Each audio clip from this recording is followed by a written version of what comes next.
And it's something that has really caught on. And I really think it's gone a long way to make police officers aware of steps they need to take to prevent misconduct.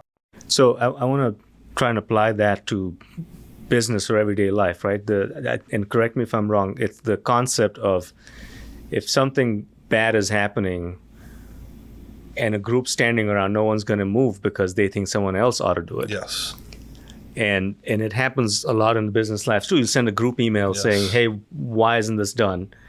You don't get a response because someone else is going to respond to it unless you call somebody out. So what is the ABLE program? What does it teach, basically? So it teaches officers the tools to intervene. So like they say in sales, sales covers sins, right? Well, the same thing in policing. One of the problems we had in New Orleans was, there's such a drive to lower crime that the drive to lower crime, really kind of covered up misconduct, and police leaders looked the other way if officers weren't doing what they're supposed to do as long as they were getting the results, right? So what we teach officers how to intervene, how to recognize those signs, because most people think that they're going to be an active bystander, but the research overwhelmingly shows that they're not. They've done countless studies. The Milgram experiment is a great example of that, of where they've replicated this experiment over and over again, and most people fail to intervene, even in situations where someone's life could be in danger. Mm-hmm. They fail to intervene. It's because we're not wired naturally to step in, and that's why you see scandals happen in law enforcement, but also in the corporate world. Yeah. You see scandals because there's a drive for success, and it's easier to look the other way. And what happens with leadership is when you look the other way, you enable that bad behavior, and you allow it to not only continue, but to force multiply. Yeah.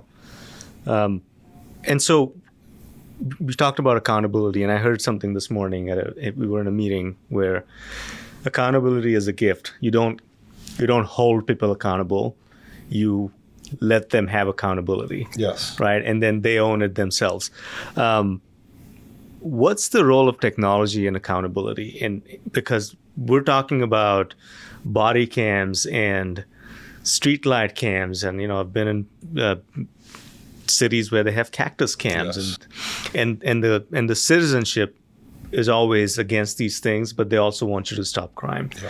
Right. What is the role of technology and accountability specifically with reducing crime and making people do the right thing? So the first thing with that is accountability starts at the top. So it starts with me. So I have no problem sitting there with my team when I make a mistake and acknowledging that.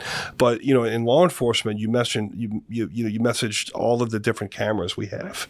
Well, that really could be such a false sense of security because no one's watching all of this video, right? So where technology could come into play, and it's something that you all, again, Avero has helped us with, is to have an application that allows us to go in and randomly audit this body-worn camera footage and really take a look at it and check what our officers are doing, not to get them in trouble, but to change behavior. And that's when you go back to the ABLE program.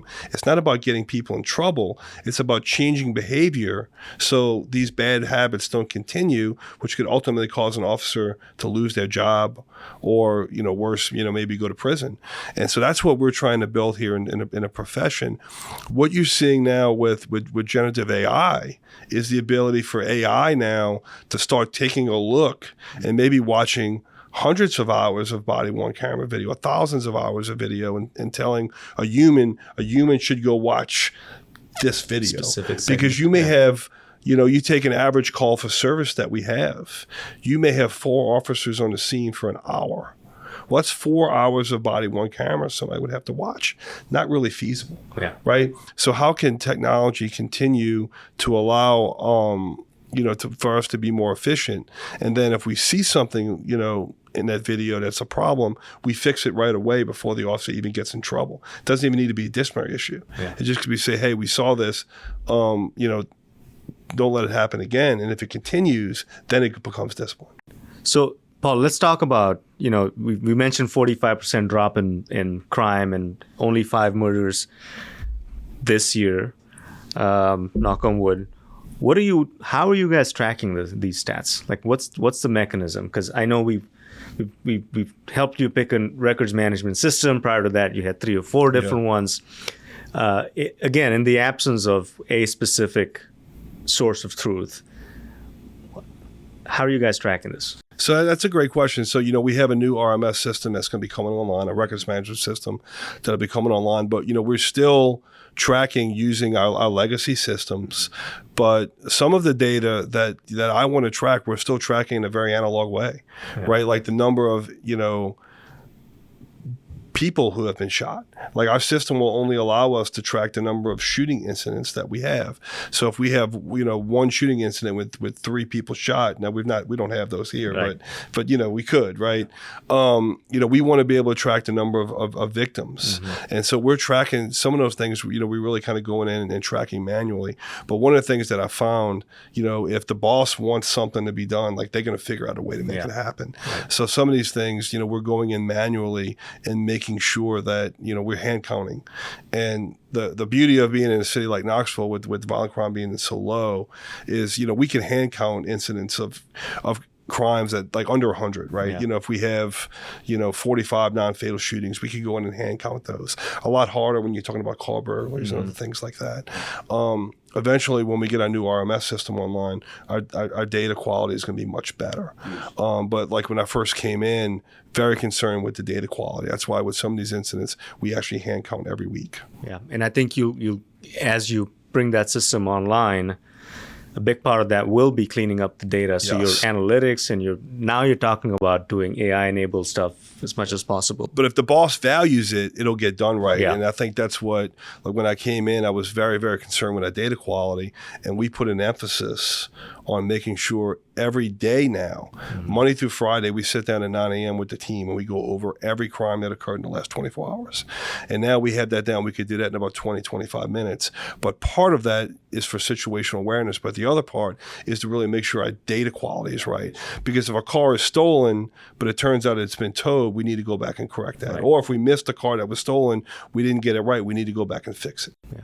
What about tech-enabled community engagement? I know that's another, it's one of your 4 pillars, right? Yes. Community. And again, kudos to you for how quickly you have deployed all of these things in practice. Not just one done well, you've done them all well. And as a citizen, I can see it happen, right? Not just as a colleague and a friend. What was the community engagement like before, and how did you deploy some tools to make that better? So the one thing like with community engagement is like, when I came in, like we had to do everything. Yeah. And that's one of the things that, where it's a little harder to engage with tech, because like so much, especially in a city like Knoxville, as personal as Knoxville is community engagement is one of those things that still needs to be done one-on-one. So we really tried to do everything. So it requires me and my team to get out as much as possible and interact with people, but also, using social media, using virtual meetings and other things like that to try to get our message out to as many people as possible. So, and then, with communication, there's also an internal component as well. So I think we've done a decent job of getting out and trying to interact with as many people as possible. But the challenge has been, you go to, you interact with the community.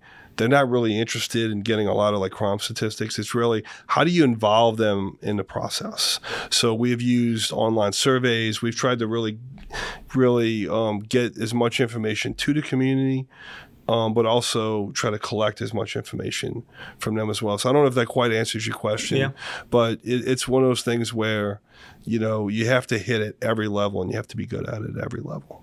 And I think that's the best part of the answer, right? Because you can do so much, and as a police officer, it's never enough. No.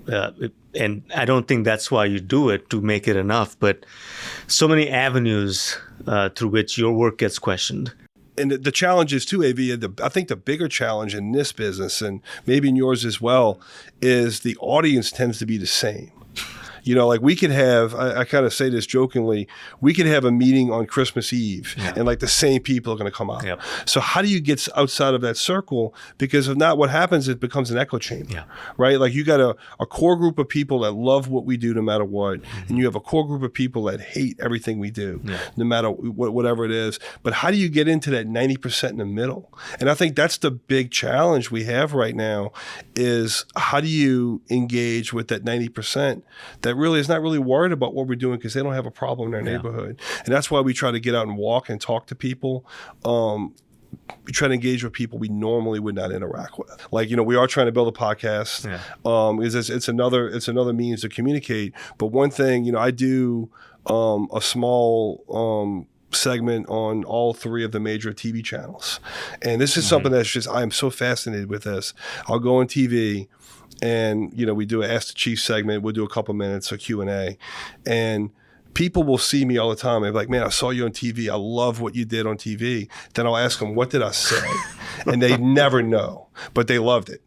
Right? Yeah. So it shows you the power of that medium as well. It's very, very powerful. And very rarely will they remember even what I said. Sometimes they might be watching with the volume down.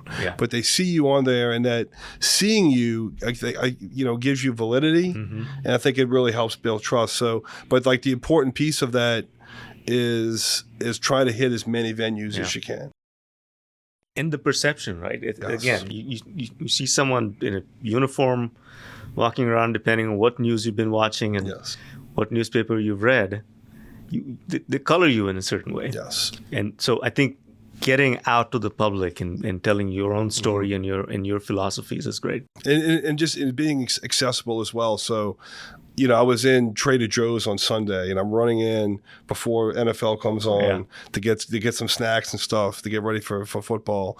And somebody grabbed me and was asking me a question about something, and somebody else came up and it was like, I love what you do. And I just think it's like moments like that that you multiply that 1,000 times. That's Bill's where we need to get to be. So it's not one thing; it's everything, and you have to do it all well. At the same time. All at the same time. And that's why it's so important to have a great team, because I can't do it all myself, nor should I, because I'm not going to be the chief 20 years from now. One of these young kids are going to be the chief 20 years from now. And they need to be able to not only see the value in this, but they need to be able to do it well.